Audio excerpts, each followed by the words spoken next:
రక్షకుడు ప్రభు అయిన యేసుక్రీస్తు వారి నామములో కూడి వచ్చిన మీ అందరికీ కూడా హృదయపూర్వకమైనటువంటి వందనాలు తెలియజేస్తున్నాను. ఎక్కడెక్కడ ముగ్గురు నా నామమున కూడి ప్రార్థించదో అక్కడ నేను ఉంటానని ప్రభు సెలవించాను. కాబట్టి దేవుడు మనతో ఉన్నాడు. మరి ఇంతవరకు కూడా దేవుదాసులు చక్కగా మరి నూతన సంవత్సరానికి సంబంధించినటువంటి చాలా విషయాలు మనకు గుర్తు చేశాడు. కాబట్టి మనమందరం కూడా మన జీవితాలను నూతన పరుచుకుంటూ ప్రభువులకు హత్తుకుని బ్రతకవలసిందే అనే మాటలు చక్కగా మరి దేవుదాసులు వినిపించారు. నేను ఎక్కువగా టయాన్ని తీసుకొని, ఎందుకంటే మనము రెండవ వర్తమానం రెండవ సెక్షన్ మనము వినబోతున్నాం కాబట్టి శ్రద్ధ కలిగి 4 మాటలు నేర్చుకుని ఇక్కడ నుంచి వదిలిపోదాం. దేవుని వాక్య గ్రంథంలో నుంచి మొదటి సమూయేలు గ్రంథం 10వ అధ్యాయం 6వ వచనాన్ని, 7వ వచనాన్ని, 9వ వచనాన్ని మనం చదువుకుంటే దేవుని వాక్య గ్రంథంలో ఈ విధంగా రాయబడింది ఏంటంటే, యెహోవా ఆత్మ నీ మీదికి బలముగా దిగి వచ్చును, నీవు వారితో కలిసి ప్రకటన చేయుచుండగా నీకు క్రొత్త మనస్సు వచ్చు. 7వ వచనంలో దేవుడు నీకు తోడుగా నుండును కనుక ఈ సూచనలు నీకు సంభవించిన తర్వాత నీకు మంచిదని తోచిన దాన్ని చేయలేదు. 9వ వచనంలో అతడు సమూయేలు వద్ద నుండి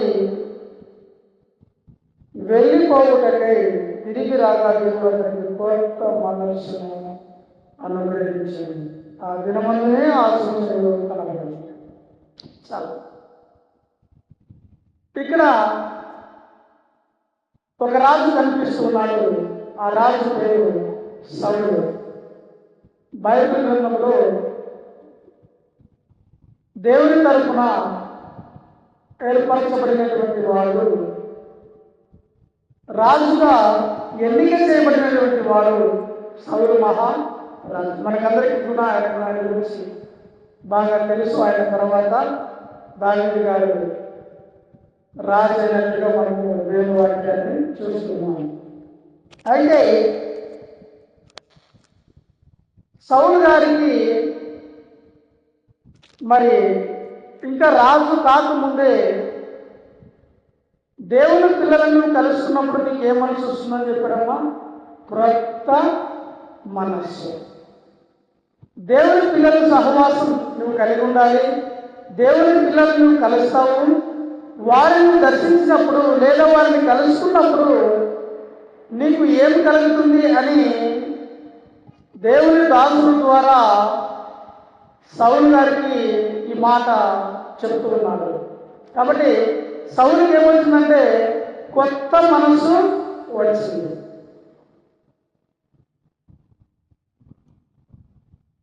ఎన్నో సంవత్సరాలు మన జీవితాల్లో గతించిపోయాయి కదమ్మా. ఎన్నో సంవత్సరాలు గతించిపోయాయి. మన కళ్ళ ముందే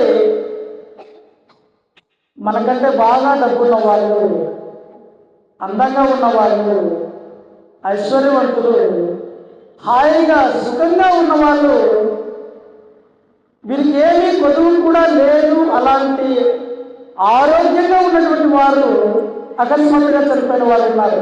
అమ్మ ఉన్నారా లేదా? ఉన్నారు. చాలా మంది చనిపోయారు, ఈ లోకాన్ని వదిలిపెట్టి వెళ్ళిపోయారు. అయితే ప్రభువు నిన్ను నన్ను కరుణించి ఆయన మనకు ఇంకనూ కూడా తన ఊపిరి నీకు మనలో ఇచ్చాడు. అందును బట్టి మనం దేవునికి కృతజ్ఞతాస్తుతులు చెల్లించు వారమై ఉన్నాం. గనక దేవుడు మనకు బ్రతుకునిచ్చాడు, దేవుడు మనకు ఆయుష్నిచ్చాడు, ఈ సంవత్సరాన్ని చూడడానికి దేవుడు మనకు అవకాశం ఇచ్చాడు. చాలా మందికి భాగ్యం లేకపోయింది, చూడలేదు. ఈ సంవత్సరాన్ని చూడకుండానే వాళ్ళు వెళ్ళిపోయారు. అయితే మనం ఈ 2026వ సంవత్సరంలో మొదటి రోజున దేవుని మందిరములో ఉండే భాగ్యాన్ని దేవుడు మనకు అనుగ్రహించాడు. ఇది ఎంతో గొప్ప భాగ్యమని మనం గుర్తించాలి. అలాగనే దేవుడు సౌలుకు నూతనమైనటువంటి మనస్సు ఇచ్చినట్లుగా మనం చూస్తూ ఉన్నాం. ఆ విధంగానే మన జీవితాలలో కూడా నూతనమైనటువంటి మనస్సును ఈ నూతన సంవత్సరంలో కలిగి ఉండాలి అని దేవుడు ఈ వాక్యాన్ని మనకు జ్ఞాపకం చేస్తున్నాడు. ఆమేన్. నూతనమైనటువంటి మనస్సు అనగా గతంలో ఒకవేళ తెలుసో తెలియకో మనము ఒకవేళ చేసినటువంటి కార్యక్రమాలన్నిటిని బట్టి దేవుని దగ్గర మనం పశ్చాత్తాపం పడి ప్రభువు దగ్గర మనము నూతనమైనటువంటి మనస్సును పొందుకోవాలి అని దేవుడు ఈ దినాన్ని మనకు అనుగ్రహించాడు. కాబట్టి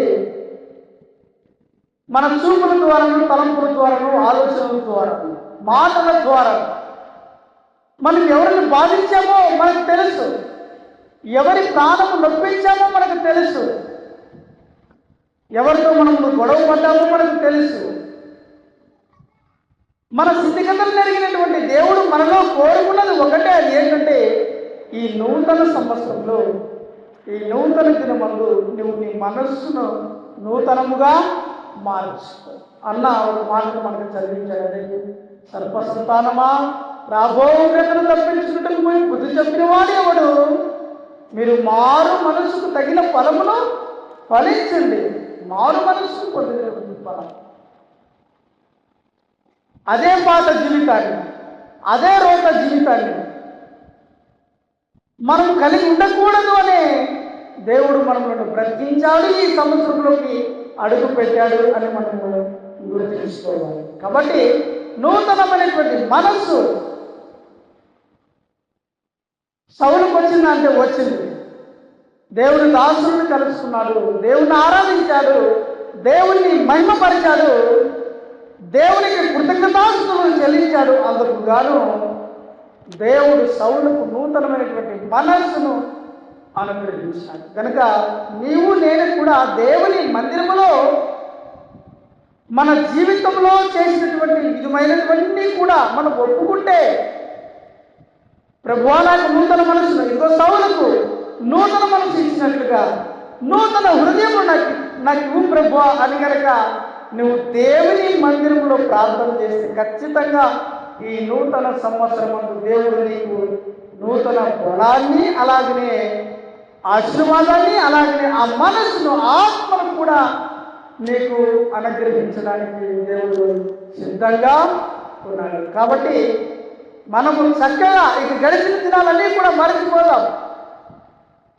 మరలా వాటిని గుర్తు చేసుకొని మనం వెనక్కి వెళ్ళేది వద్దు, మనం ఇంకా ముందుకు వెళ్ళాలి.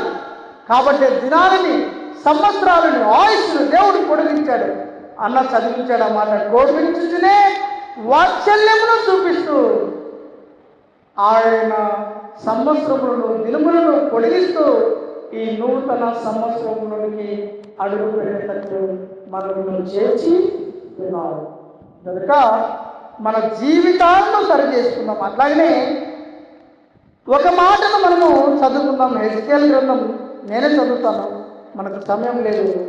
హెజ్కేల్ గ్రంథం 36వ అధ్యాయం 26వ వచనంలో, నూతన హృదయమును మీకు ఇచ్చేదను, నూతన స్వభావమును మీకు కలుగజేతను, రాతి గుండె మీలో నుండి తీసివేసి మాంసపు గుండెను మీకు ఇచ్చేది. దేవుని వాక్యం ఏం చెప్తుందంటే, దేవుని వాక్యం ఏం తెలియజేస్తుందంటే మీ స్వభావం మారాలి. గడిచినటువంటి దినాల్లో ఉండే స్వభావం మనకొద్దు. నూతనమైనటువంటి హృదయం అంటే క్రొత్తదిగా దేవుడు మన హృదయాన్ని మార్చాలని ఇష్టపడుతున్నాడు. కనుక నూతన స్వభావం మీ కొరకు చేతును రాతి గుండె మీలో నుండి తీసివేసి మాంసపు గుండెను మీకు ఇచ్చాను. రాతి లాంటి మనస్తత్వం మనలో ఉండకూడదు అనగా కఠినమైనటువంటి మనస్తత్వం, రాతి గుండెనగా కఠినమైనటువంటి మనస్తత్వం, మొండి పట్టుదల, శత్రుత్వం కలిగినటువంటి మనస్సు, కక్షలు, క్రోధములు, అలాగనే జరిగిపోయిన వాళ్ళని మనసులో ఉంచుకొని కక్ష సాధింపు కలిగినటువంటి మనస్సు, హృదయాన్ని దేవుడు ఇష్టపడడం లేదు. అందుకని నూతనంగా మాంసపు గుండెను అనగా మెత్తనైనటువంటి గుండెను, మంచితనమైనటువంటి గుండెను, ప్రేమతత్వాన్ని, ఆ కరుణామైనటువంటి యేసుక్రీస్తు ప్రభు వారి యొక్క స్వభావాన్ని ఆయన మనకు ఇవ్వడానికి సిద్ధంగా ఉన్నాడు. కనుక ఈ నూతన సంవత్సర దినములు గతించినవన్నీ కూడా మర్చిపోదాం. నూతన దినములోనికి మనం అడుగుపెట్టి అలాగనే రాతి గుండెను తీసివేసుకొని ఏం చేద్దామంటే మాంసపు గుండెను ప్రభువు మనకి ఇచ్చులాగా మనం దేవునికి ప్రార్థన చేద్దాం. అలాగే ఇంకొక మాట చదువుకుందాం. యెషయా గ్రంథం 40వ అధ్యాయం 31వ వచనంలో ఈ విధంగా రాయబడింది ఏంటంటే, యెహోవా కొరకు ఎదురు చూచువారు నూతన బలము పొందుదురు, వారు పక్షి రాజు వలె రెక్కలు చాపి పైకి ఎగురుదురు, అలయక పరిగెత్తుదురు, సొమ్మసిల్లక నడిచి పోవుదురు అని వ్రాయబడింది. ఏంటంటమ్మా? యెహోవా కొరకు ఎదురు చూచు వారు. మనము నూతన సంవత్సరంలోకి రావడమే కాదు, నూతన స్వభావాన్ని కలిగినటే కాదు, నూతన మనసును సౌలులాగా పొందుకోవడమే కాదు, మరి ప్రభు యొక్క ఆయన రాకుడనకు ఎదురు చూసి వారై ఉండాలి అని దేవుని వాక్యం తెలియజేస్తుంది. మన నూతనమైనటువంటి ఈ సంవత్సరంలో ప్రభు ఎప్పుడు వస్తాడా, ఆయన కొరకు మనం ఎప్పుడు ఎదురు చూద్దామన్న కాంక్ష, కోరిక నీలో కలిగి ఉండాలి అని దేవుని వాక్యము తెలియజేస్తుంది. కాబట్టి ప్రవచనాలన్నీ కూడా నెరవేర్చబడుతూ ఉన్నాయి. ప్రభు ఈరోజు కాకపోతే రేపు ఆయన ఖచ్చితంగా తిరిగి వస్తానన్నాడు. కనుక మనం ఆయన కొరకు ఎదురు చూసేవారై ఉండాలి. అలాగే నూతన బలమును పొందుకున్న వారముగా మనము ఉండాలి. నూతన బలం ఎలాగ వస్తుందంటే మనం ఎక్కువగా దేవుని యొక్క సహవాసాన్ని కోరుకుంటే నూతన బలం మనకు వస్తుంది. బలం రావాలంటే దేవుడితో సహవాసం మనం ఎక్కువ కలిగి ఉండాలి. దేవుడు మనకు బలాన్ని ఇవ్వడానికి సిద్ధంగా ఉన్నాడు అని దేవుని వాక్యం తెలియజేస్తుంది. కాబట్టి పక్షిరాజును పోల్చాడు. మనం దీన్ని ధ్యానించుకుంటే చాలా ఎక్కువగా సమయం అవుతుంది. కనుక పక్షిరాజు యవనం వలె రెక్కలు చాపి పైకి ఎగురుదుము అనగా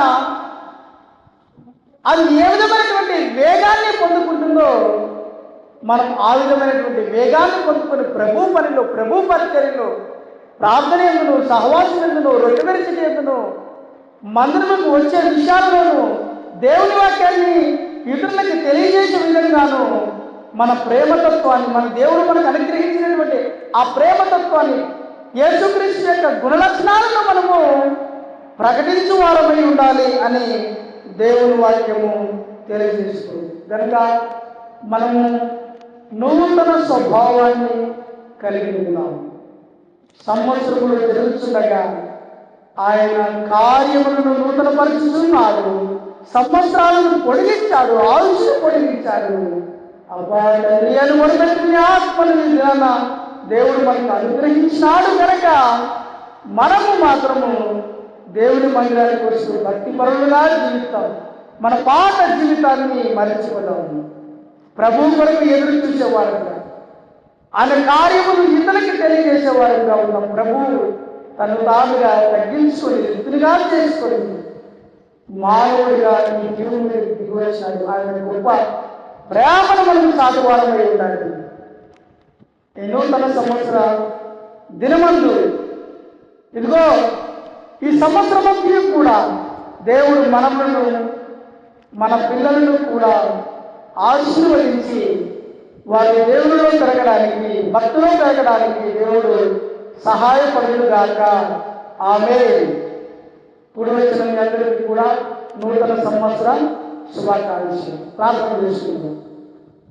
మహాపరిశుద్ధమైన మా దేవ, ప్రేమ కలిగిన తండ్రి, దయగలిగిన దేవ, మీ నామమును కృతజ్ఞతలు స్తుతులు స్తోత్రములు చెల్లిస్తున్నాము దేవ. మా రక్షణకర్తమైనటువంటి మా దేవ, మా కోట అయినటువంటి మా గొప్ప తండ్రి, అదృశ్య మధ్యాంతరమైనటువంటి మా గొప్ప తండ్రి, మీ అపారమైనటువంటి ప్రేమకై కృతజ్ఞతలు స్తుతులు స్తోత్రములు చెల్లిస్తున్నాము దేవ. గడిచిన కాలం కూడా మీ కృపలో మమ్మల్ని బలపరిచి కాపాడి రక్షించినందుకై మీ కృతజ్ఞతలు చెల్లిస్తున్నాము. ఈ సమయంలో చూడక ఎందరో కాలగర్భంలో కలిసిపోయారు, మమ్మల్ని బ్రతికించారు. ఈ నూతన దినములోకి మీరు మమ్మల్ని అడుగుపెట్టేందుకు చేశారు ప్రభు. అందరి బట్టి మీ కృతజ్ఞతలు చెల్లిస్తున్నాము.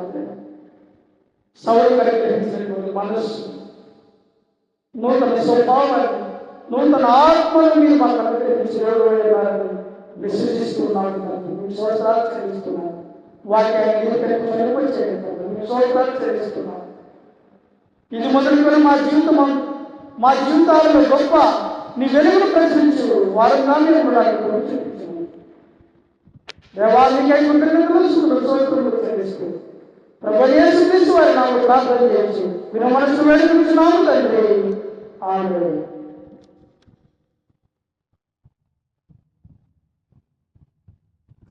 Sì, ci vuole la